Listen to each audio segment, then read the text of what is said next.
여러분은 올해 농사의 실적이 어떻습니까? 농사 잘 지었습니까? 아니면 못 지었다고 생각하십니까? 아니면 그럭저럭입니까? 우리가 농사하면은 여러 가지가 있지요. 먼저 신앙의 농사가 있고요. 또 인생의 농사가 있고, 그런가 하면 자식에 대한 농사가 있습니다. 우리 인생도 인생을 어떻게 살았느냐에 따라서 우리가 풍성히 열매를 거둘 수가 있고, 또 자식도 잘 키워내면 자식에 대한 열매를 거둘 수가 있고, 그런 것입니다. 그래서 성경에는 신앙생활을 농사에 비유하기도 하죠. 오늘 본문에 그렇지요. 오늘도 인생도 농사에 비유하기도 합니다.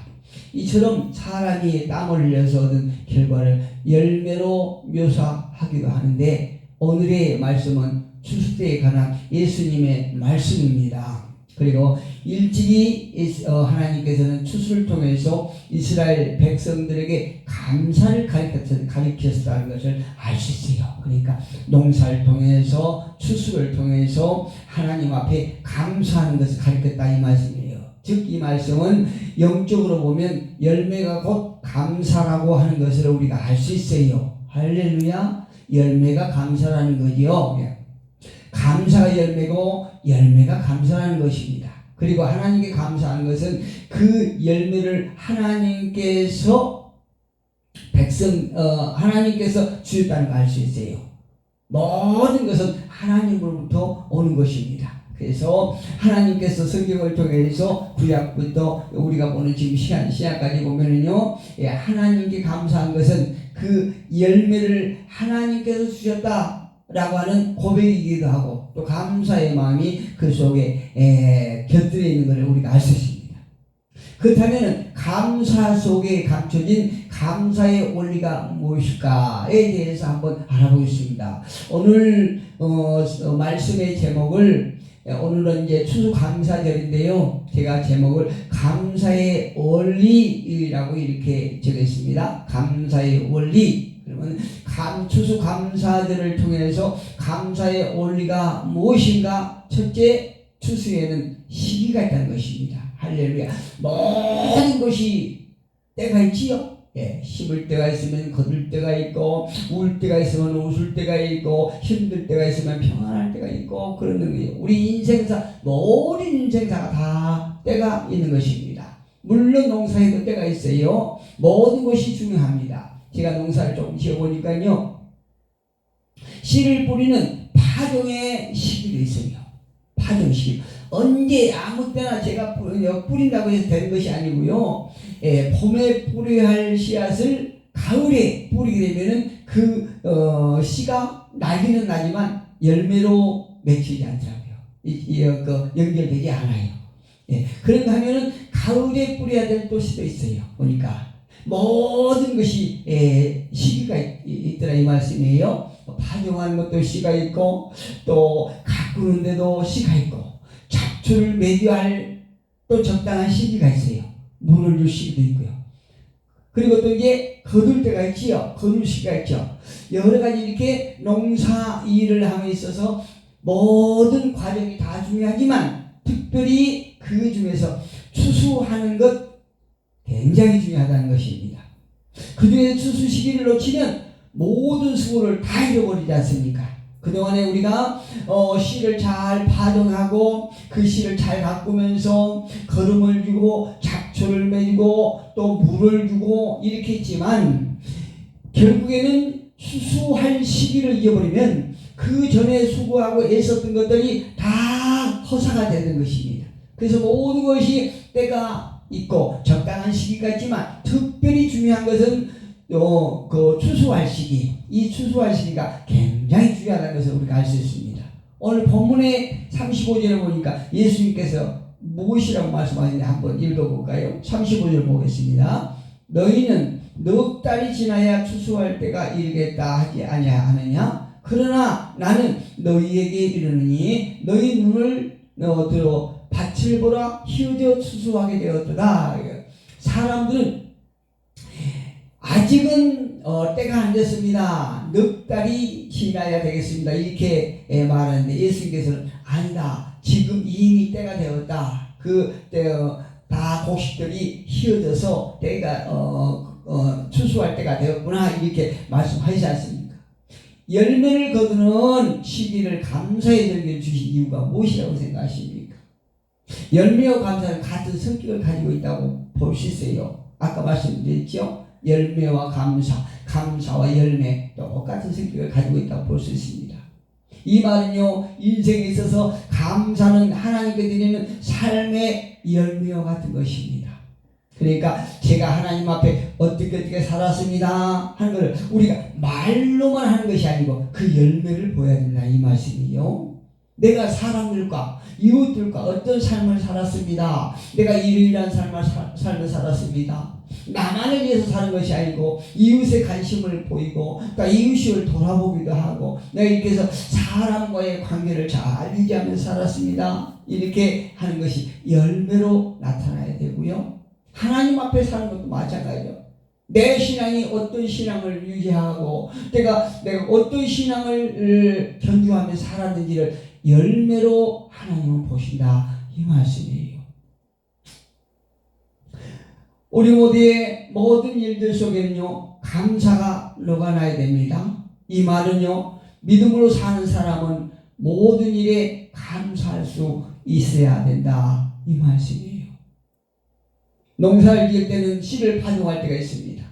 그리고 곡식이 성장할 때가 있고요, 열매를 거두는 때가 있습니다. 이 모든 과정이 중요하지만 곡식을 거둘 때가 매우 중요하다는 걸 알 수 있어요. 여러분, 제가 수고하고 애써서 씨를 파종했어요.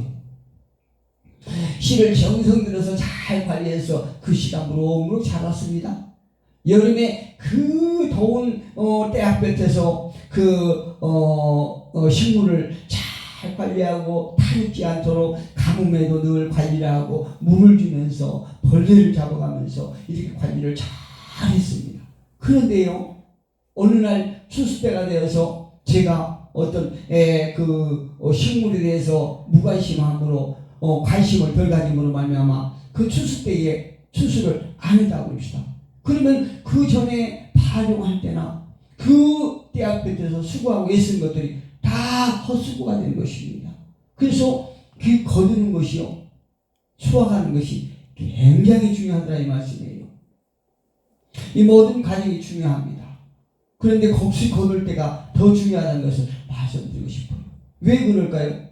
추수의 때를 놓치면 지금까지 하는 모든 수고가 헛되고 다 잃어버리기 때문에 그렇습니다. 그래서 추수할 시기가 굉장히 중요한 것입니다. 이와 마찬가지로 감사의 때도 있어요. 모든 것이 때가 있듯이 내가 무엇인가 감사의 표현을 할 때도 때가 있는 거죠. 이 때가 있습니다. 감사의 기회를 놓쳐버리면요, 그 인생의 삶은 열매가 없는 가을 나무처럼 되어버리는 것입니다. 여러분, 가을 나무 보십시오. 우리가 이웃집에 보면은 감나무가 올해 이사와서 보니까 감나무가 감이 굉장히 탐스럽게 많이 열리지 않습니까? 그런데요, 만약에 그 감나무 위에 추수의 때가 지나서 추수를 못한다면 어떻게 되겠습니까? 오늘 아침에도 나오면서 보니까 감을 한 개도 없고 다 잎사귀가 다 떨어서 앙상한 나무로 되어 있지 않습니까? 그런 것이에요. 우리는 추수 때도 그 때를 잘 파악해서 우리가 추수 때를 놓치지 않아야 되는 것입니다. 시편 기자는 시편 116편 12절에서 이렇게 말합니다. 내게 주신 모든 은혜를 내가 여호와께 무엇으로 보답할꼬? 이렇게 고백해요. 하나님의 은혜가 넘친데 내가 무엇을 내게 해서 그 하나님의 은혜 보답할 수 있을까요? 못합니다. 그러나 시편 기자는 너무나 많은 은혜를 받음으로 내가 무엇으로 하나님 앞에 보답할꼬? 이 한 구절을 보면요, 이 시편 기자의 마음에 하나님을 향한 감사의 마음이 차고 넘치는 것을 우리가 알 수 있어요. 감사에 대해서 묵상해 보면은 감사라고 하는 것은요, 감사는 마음이 시작되는 것이 아니라는 것이에요. 어떤 일에서 시작되는 것이지 감사에서 시작되는 것이 아니에요. 누가복음 17장 이하에 보면 여러분 너무나 잘 아시는 10명의 나병 환자가 와서 예수님으로부터 고침을 받는 이야기가 나오지요. 그런데 이 10명의 그 나병 환자를 보면요, 유대인 사회에서 완전히 격리된 사람들이에요. 종교적으로도 완전히 격리된 사람입니다. 그렇다고 해서 가족 어떻습니까? 가족에서도 격리된 사람이었습니다. 이들은 어떠세요? 소망이 없지요. 그런데 예수님이 그들에게 소망을 주셨지 않습니까? 다시 말해서 이들을 묶고 있는 천년의 어떤 형의 쇠살과 같은 것을 끊어주셨다 이 말씀이에요. 예수님으로부터 그 형의 쇠사슬이 풀린 것입니다. 그러나 그 10사람 중에 감사의 시기를 놓쳐버리는 사람들이 있어요. 단 한 사람만 그 감사의 기회를 놓치지 않고 예수님으로부터 엄청난 복을 받는 것을 우리가 알 수 있죠. 그 사람의 감사를 보면 열매가 무엇인지 알 수 있는 것을 우리가 볼 수 있습니다. 우리가 자녀로 감사하게 되면 자녀가 열매가 되고요, 가정으로 감사하게 되면 가정으로 열매가 된다는 것을 우리가 알 수 있습니다. 더 나아가서 고난까지도 감사하게 되면 그 고난이 좋은 열매가 되기도 하는 것을 우리가 경험하고 체험하고 살아가지 않습니까? 우리가 이 땅을 살아가면서 고난이 우리의 삶 속에 항상 묻어 있습니다. 그러나 그 고난까지도 우리가 감사할 수 있다라고 그러면 그 고난이 결국에는 우리에게 기쁨으로 돌아오더라 이 말씀이에요. 기쁨의 열매가 맺히더라 이 말씀이에요. 감사의 기회를 놓치지 않는 고난받는 한 명에게 주신 구원이 바로 열매였던 것입니다. 예수님은요, 감사하는 한 명에게 구원의 열매를 약속하지 않습니까? 그래서 그 자는 치료를 받은 10명 중 한 사람은 예수님으로부터 나병을 치료받고 또 구원이라고 하는 엄청난 영생을 약속받은 것을 우리가 알 수 있어요.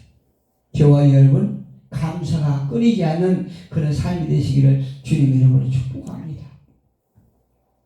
두 번째로 추수에는요, 기쁨이 있다는 것을 알 수 있어요. 추수에는 기쁨이 있어요. 그거는 경험하지 않아본 사람은 알지 못해요. 저도 그 농사에 대해서 그 추수할 때 기쁨 그거를 불과 몇 년 전에 체험해 봤거든요. 저는 농사에 시골 농부의 자식으로 태어났지만 농사에 대해서 모르는 사람이에요.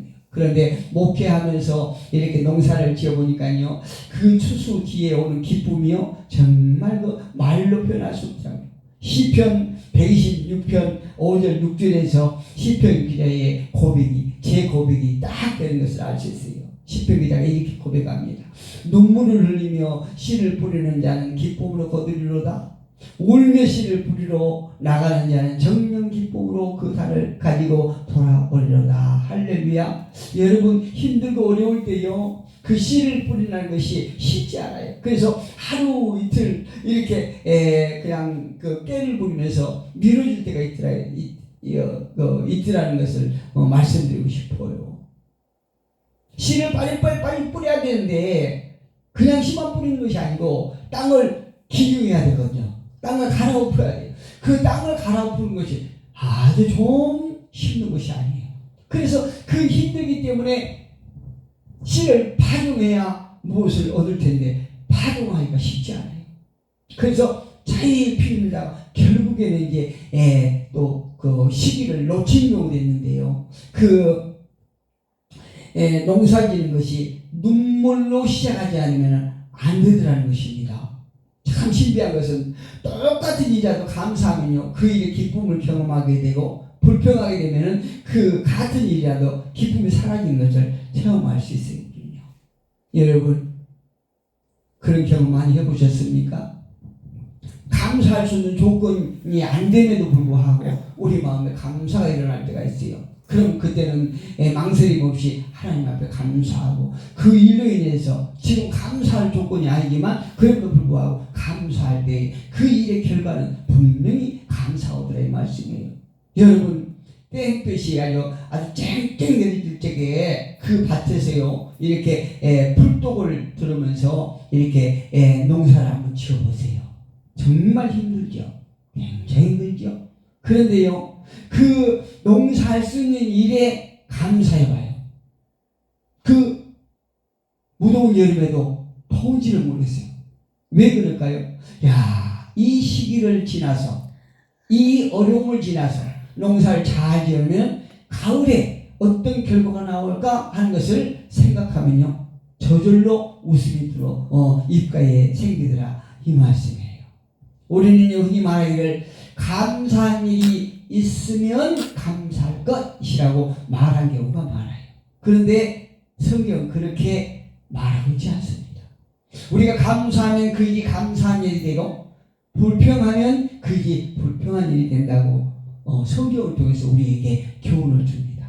여러분 이스라엘 백성들은요 하나님의 은혜로 광야에서 나왔지만 원망하다가 광야에서 왕창 죽었지 않습니까? 이 말은 이스라엘 백성들이 원망할 때는 광야가 죽음의 장소가 되었어요. 그렇지 않을 때는 오히려 감사의 자리가 되었다는 말이기도 합니다. 오늘 우리가 이 말씀을 통해서 배워야 할 교훈은 무엇이라고 생각하십니까? 감사를 하고 나면 불평이 사라진다는 거죠. 할렐루야. 우리가 불평할 수밖에 없는 그 일 속에서도 감사를 하게 되면 결국에는 불평이 사라지더라 이 말씀이에요. 감사하고 나면 불평을 이길 수 있다는 얘기입니다. 이게 참 신비한 거예요.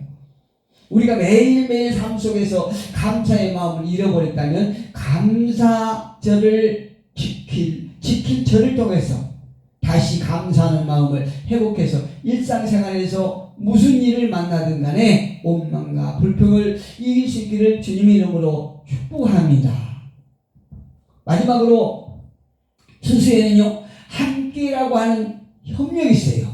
보십시다. 오늘 본문 37절 38절 한번 같이 읽어봅니다. 그런즉 한 사람이 심고 다른 사람이 거둔다 하는 말이 옳도다. 내가 너희로 노력하지 아니한 것을 거두러 보내었느니 다른 사람들은 노력하였고 너희는 그들이 노력한 것에 참여했느니라. 할렐루야. 37절에 보니까요 이렇게 말씀하시죠. 그런즉 한 사람이 심고 다른 사람이 거둔다 하는 말이 옳도다. 어떻게 보면요 그냥 지나치게 우리가 생각해보면은 이게 따로 다른 것 같아요. 그런데 그렇지 않습니다. 38절에 보니까 내가 너희를 노력하지 아니한 것을 거두러 보내었노니 다른 사람들은 노력하였고 너희는 그들이 노력한 것에 참여하느니라. 먼저 소도에 보니까 내가 너희를 노력하지 아니한 것을 거두러 보내었느니 노력하지 아니한 것을 너희가 노력하지 아니한 것을 거두러 보냈다 이렇게 말씀하죠. 그런데 그 다음에 보니까 다른 사람들은 노력하였고 너희는 그들이 노력한 것에 참여하느니라. 할렐루야. 이 노력한 것에 함께 했다는 말이에요. 열매라고 하는 것은요 한 해의 모든 수고를 다 담고 있습니다. 그렇지요. 지금 소리에서부터 계속 말씀드리고 있지만 우리가 그냥 단순히 추수 때만 가지고 딱 얘기할 수 있는 것이 아니고 추수라고 하는 그 추수 속에 있는 담겨 있는 의미는 파종할 때 힘들었던 의미도 다 있고 또 중간 과정에서 그 식물을 기르고 관리했던 그 어려움도 다 담겨 있는 것입니다. 즉 다시 말씀드리면 열매라고 하는 것은 심는 사람의 수고 가꾸는 사람의 수고가 다 들어있다는 얘기예요. 여기에요 거두는 사람의 수고까지도 함께 담고 있는 것입니다. 파종하는 사람 따로 가꾸는 사람 따로 또 거두는 사람 따로 이렇게 있는 것 같지만 다 함께 그 열매를 맺는 과정 속에 참여했다 이렇게 볼 수 있어요. 감사도 마찬가지예요. 감사는 모두의 수고와 은혜를 함께 생각하는 마음에 담는 삶의 열매인 것입니다. 할렐루야. 감사하는 사람들의 특징은요 자신의 열매만을 바라보지 않고 자신의 이것은 내가 있어 내가 수고로 인하여 얻은 결과야 이렇게 말하지 않고요. 내가 누구 때문에 이런 결과를 본다. 내가 어떤 사람의 도움으로 또 하나님의 은혜로 내가 이 귀한 열매를 볼 수 있다라고 하는 우리가 공동체적인 수고의 마음을 가지고 있는 것입니다. 모두의 수고를 함께 보는 눈이 뜨인 사람들이 감사가 끊이지 않는 사람들의 특징인 것을 알 수 있어요. 이것이 감사의 바른 원리인 것입니다. 우리 모두가 감사하는 생활에 성공하기를 원한다면 함께라고 하는 삶의 원리를 깨달을 때 성공할 수 있는 것이에요. 저는 밭에 가서 식물을 거둘 때마다 때에 따라서 비를 주시고 이슬 주시는 하나님께 감사해요. 그렇죠? 처음에 씨를 파종할 때는요, 나에게도 이렇게 씨를 파종할 수 있는 땅이 있어서 얼마나 감사한지 몰라요. 아니, 땅 한 평도 없어서 집 앞에 화분에다가 뭘 심지 않습니까? 근데 화분에다 심는 건요, 양분을 제대로 먹지 못하기 때문에 맛이더래요. 그런데 정말 저에게 그 씨를 파종할 수 있는 밭이 있다는 것이 얼마나 감사한지 몰라요. 그뿐입니까? 땅만 있어서 내가 건강하지 않으면 파종할 수가 없지. 그런데 밭이 있고 그 밭에 파종할 수 있는 건강이 있음을 얼마나 감사한지 몰라요. 그래서 아무리 덥고 힘든 때라 할지라도, 힘든 시기라 할지라도 감사한 마음 계속 있기 때문에 가서 또 풀을 메고 식물을 관리하고 물을 주고 이렇게 하는 것이에요. 그런데 그 모든 수고가 결국에는요, 추수할 때 나타나더라. 이 말씀이에요. 얼마나 감사한지 몰라요. 저에게 건강 주셔서 가꿀 수 있게 해서 감사하지요. 또한 추수 때는 이것을 함께 나눌 수 있는 가족과 형제, 이웃이 있어서 감사하지 않습니까? 얼마나 감사한지 몰라요. 성경에 보면은 농사를 잘 짓고 자기를 위해서 창고를 만들고 자신만을 위하여 먹고 마시는 사람이 나옵니다. 누굽니까? 나발이에요. 나발이 그랬습니다. 바로 그 사람은 목자예요. 목자.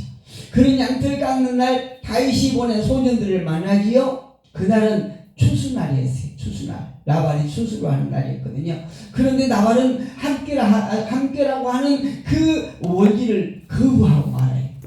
그래가지고 그것이 바로 나발의 죽음의 날이 된 것을 우리는 기억할 필요가 있습니다.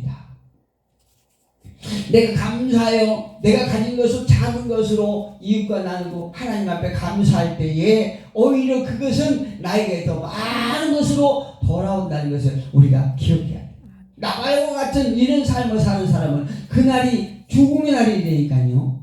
우리 모두는요, 매사에 감사한 마음, 그리고 그 감사는 함께라는 사실을 명심하시고 승리하는 우리 모두가 되시기를 주님의 이름으로 축복합니다.